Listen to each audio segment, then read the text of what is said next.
बोलिए श्री कृष्ण कन्हैया लाल की जय। आप सभी को मेरा जय श्री राधे कृष्णा। दोस्तों, कैसे हैं आप लोग?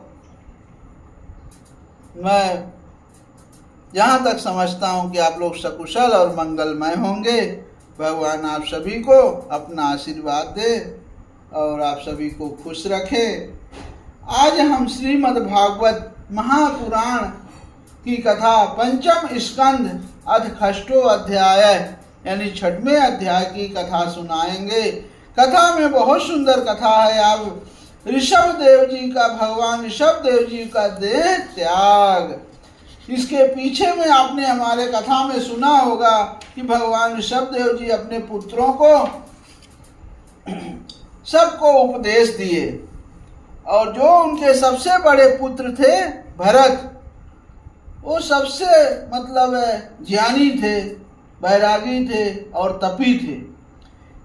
इसीलिए उन्हें अपना राज्य कार्यभार सब पृथ्वी का सौंप दिए और स्वयं वन को निकल गए। अब जो उनके बड़े पुत्र भरत थे, वो भरत के ही नाम से ही आज हमारा जो देश है उसका भारतवर्ष पड़ा हुआ है। आप इधर उधर मत भटके और ये पूरी कथा हमारी सुना करे, आपको सच्ची जानकारी हमारे कथा में ही मिलेगी। अब ऋषभ देव जी जब वन को निकल पड़े तो वो तो ऐसे निकले, ना किसी से बोलते थे ना किसी कुछ बात करते थे, चाहे उनको कोई भी कितना बोले मारे, यहाँ तक कि उनके ऊपर जहाँ कहीं वो जाते, जंगल में जाते, वन प्रस्थ में, आश्रमों में जाते, बगीचों में जाते, पहाड़ी गांवों में जाते, गौशालाओं में जाते, जहाँ यात्री टिकते वहाँ वो सब जगह जाते, तो उनको सब लोग पागल समझने लगे थे, क्योंकि वो तो किसी को कुछ बोलते ही नहीं थे। उन्होंने जब अपने राज्य से निकला तो उन्होंने प्रण किया है कि उन्हें कुछ किसी को बोलना नहीं है। अंधे बनकर, बहरे बनकर, गूंगे, पिशाच और पागलों की सी चेष्टा करते हुए वे जहाँ जहाँ तहाँ विचरने लगे। उनको तो ऐसा भी हुआ कि बहुत से लोग उनको धमकी दिए, उनको मारते भी थे, उनके ऊपर पेशाब भी कर देते थे, कोई थूक देता था, कोई ढेले या पत्थर से मारते थे। फिर भी उन्होंने किसी को कभी कुछ नहीं बोला। यहाँ तक कि जब वो परेशान हो गए तो उन्होंने एक जगह अपनाई और वही जगह में उन्होंने अपना खाना पीना, जो कुछ थोड़ा बहुत कुछ खाते पीते थे, तो एक ही जगह बैठ के खाते पीते और वहीं पे वो मलमूत्र भी त्याग करने लगे थे और अपने मल मूत्र में ही लोट लपेट कर शरीर का उसने शान लेते थे अपने शरीर से ही। लेकिन एक चीज है कि भगवान ऋषभ देव की जब वो मल, हर किसी के मल में दुर्गंध आती है, लेकिन भगवान ऋषभ देव की मल में दुर्गंध नहीं आती थी, वो उसमें सुगंध आती थी। वो 10 योजन तक उनके शरीर जहाँ थे, उनके 10 योजन चारों तरफ का पवित्र वातावरण और सुगंधित हो जाता था। ऐसे थे भगवान ऋषभ देव। अब उनके आगे की कथा आज हम बताएंगे आपको कि ऋषभ देव जी का देह त्याग।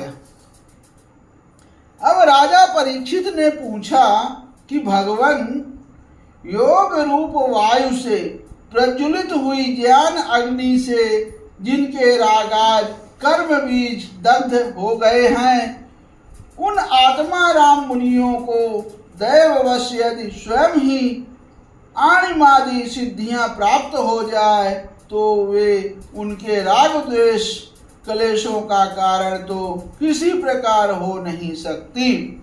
फिर भगवान ऋषभ ने उनके स्वीकार क्यों नहीं किया? बहुत सुंदर प्रश्न किए हैं राजा परीक्षित ने। यहाँ श्री भगवान श्री सुखदेव जी से।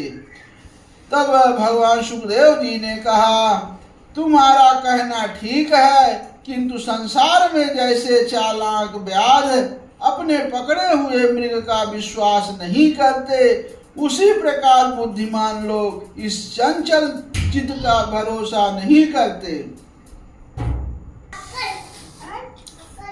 ऐसा ही कहा है कि इस चंचल चित्त से कभी मैत्री नहीं करनी चाहिए। इसमें विश्वास करने से ही मोहिनी रूप में फंसकर ब्रह्मदेव जी का चिरकाल का संचित तप क्षीण हो गया।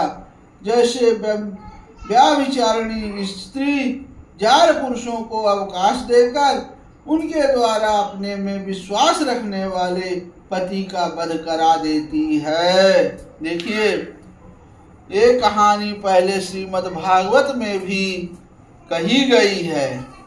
जैसे आज मेरठ में हमारे यहाँ हुआ है कि मेरठ की बात नहीं, बहुत सारे ऐसे कहानी हो रही हैं कि अपने पति का भी अपने प्रेमी के साथ मिलकर वो औरत वध करा सकती है। तो ये चीज हम श्रीमद् भागवत में भी लिखा हुआ है। उसी प्रकार जो योगी मन पर विश्वास करते हैं, उनका मन काम और उसके साथ ही क्रोधादि शत्रुओं को आक्रमण करने का अवसर देकर उन्हें नष्ट भ्रष्ट कर देता है। काम, क्रोध, मद, लोभ, मोह और भय आदि शत्रुओं का तथा कर्म बंधन का मूल तो यह मन ही है। मन ही है। मन भटक गया तो सब बेकार। इस प्रकार कोई भी बुद्धिमान कैसे विश्वास कर सकता है।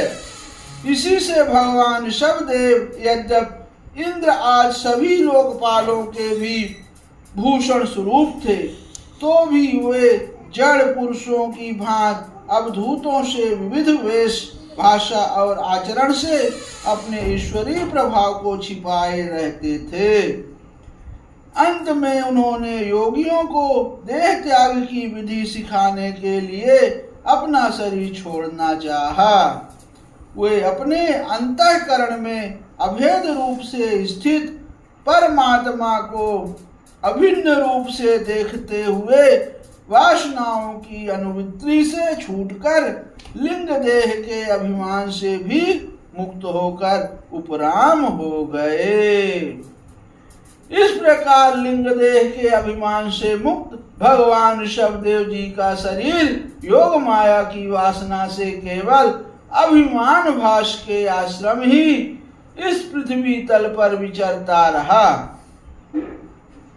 वह दैववश कोंक, वेंक और दक्षिण आदि कुटक कर्नाटक के देशों में गया और मुंह में पत्थर का टुकड़ा डाले तथा बाल बिखेरे उन्मत्त के समान दिगंबर रूप से कुटकाचल के वन में घूमने लगा। इसी समय झंझावत से झकझोरे हुए बांसों के घर्षण से प्रबल दावाग्नि धधक उठी और उसने सारे वन को अपनी लाल लाल लपटों में लेकर ऋषभदेव जी को भी सहित भस्म कर दिया। देखिए ऋषभदेव जी की मृत्यु कैसे हुई है। जंगल में आग लगी और उसी में वो भी जलकर अपने को भस्म कर दिए। अब राजन, जिस समय कलयुग के में अधर्म की वृद्धि होगी, उस समय कोक, वेक और कुटक देश का मंदमती राजा अरहत वहां के लोगों से ऋषभदेव जी के आश्रम तीर्थ आचरण का वृत्तांत सुनकर तथा स्वयं उसे ग्रहण कर लोगों के पूर्व संचित पाप फल स्वरूप होनहार के वशीभूत हो भय रहित स्वधर्म पथ का परित्याग करके अपनी बुद्धि से अनुचित और पाखंड पूर्ण कुमार्ग का प्रचार करेगा। इससे कलयुग में देव माया से मोहित अनेकों अधम मनुष्य और शास्त्र विहित सोच और आचार को छोड़ बैठेंगे। अधर्म बहुल कलयुग के प्रभाव से बुद्धिहीन हो जाने के कारण वे स्नान न करना आचमन ना करना, अशुद्ध रहना, केश नुचवाना आज ईश्वर का तिरस्कार करने वाले पाखंड धर्मों को मनमाने ढंग से स्वीकार करेंगे और प्रायः वेद, ब्राह्मण एवं भगवान यज्ञ पुरुष की निंदा करने लगेंगे।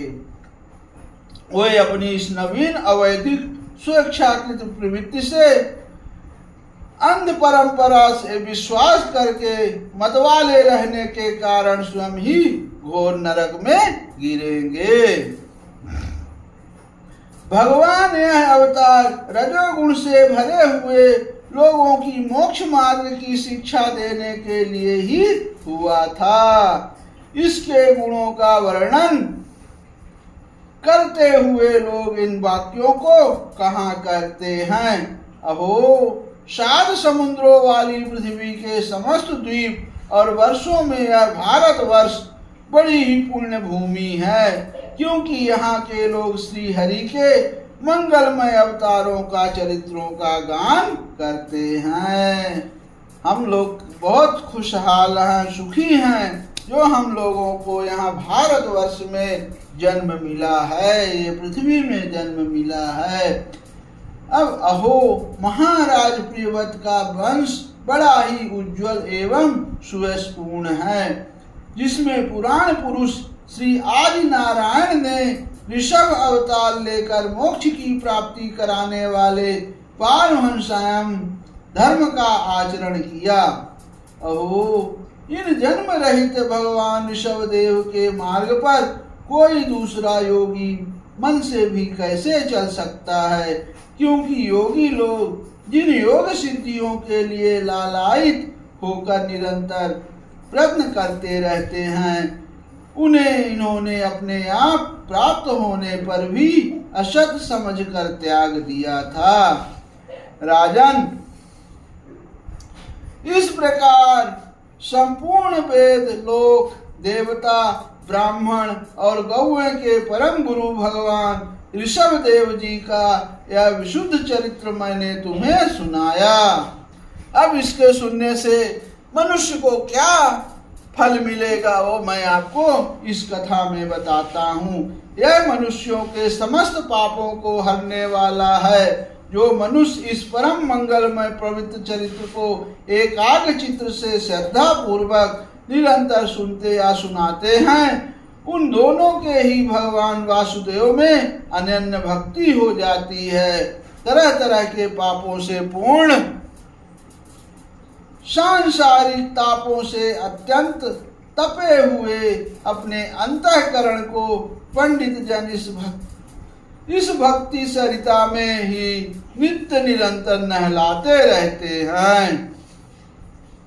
इससे उन्हें जो परम शांति मिलती है वह इतनी आनंदमयी होती है कि फिर वे लोग उसके सामने अपने ही आप प्राप्त हुए मोक्ष रूप परम पुरुषार्थ का भी आदर नहीं करते। भगवान के निजजन हो जाने से ही उनके समस्त पुरुषार्थ सिद्ध हो जाते हैं। राजन, भगवान श्री कृष्ण स्वयं पांडव लोगों को और यदुवंशियों के रक्षक, गुरु, इष्ट देव, सुहृद और कुलपति थे। यहाँ तक कि वे कभी कभी आज्ञाकारी सेवक भी बन जाते थे। इसी प्रकार भगवान दूसरे भक्तों को भी अनेकों कार्य कर सकते हैं और उन्हें मुक्ति भी दे देते हैं, परंतु मुक्ति से भी बढ़कर जो भक्ति योग है उसे सहज में नहीं देते। अब निरंतर विषय भोगों की अभिलाषा करने के कारण अपने वास्तविक श्रेय से चिरकाल तक बेशुद्ध हुए लोगों को जिन्होंने करुणावश निर्भय आत्मलोक का उपदेश दिया और जो स्वयं निरंतर अनुभव होने वाले आत्मस्वरूप की प्राप्ति से इस प्रकार की तृष्णाओं से मुक्त थे, उन्हें भगवान ऋषभदेव को नमस्कार है। श्रीमद्भागवते महापुराणे पारमहंस्यां संहितायां पंचम स्कंधे ऋषभदेवानुचरिते षष्ठो अध्याय समाप्तः। बोले श्री कृष्ण कन्हैया लाल की जय। बोले श्री लक्ष्मी नारायण भगवान की जय। जय श्री कृष्ण। राधे। दोस्तों, आप लोग पूरी कथा सुने और अच्छी लग दूसरों को भी सुनाएं। अच्छी अच्छी हमारी कथा में जानकारी मिले रही है। तब तक के लिए आप हम सभी से विश्राम चाहते हैं। फिर अगली कथा में हम आपसे फिर मुलाकात करेंगे। जय श्री राधे कृष्ण।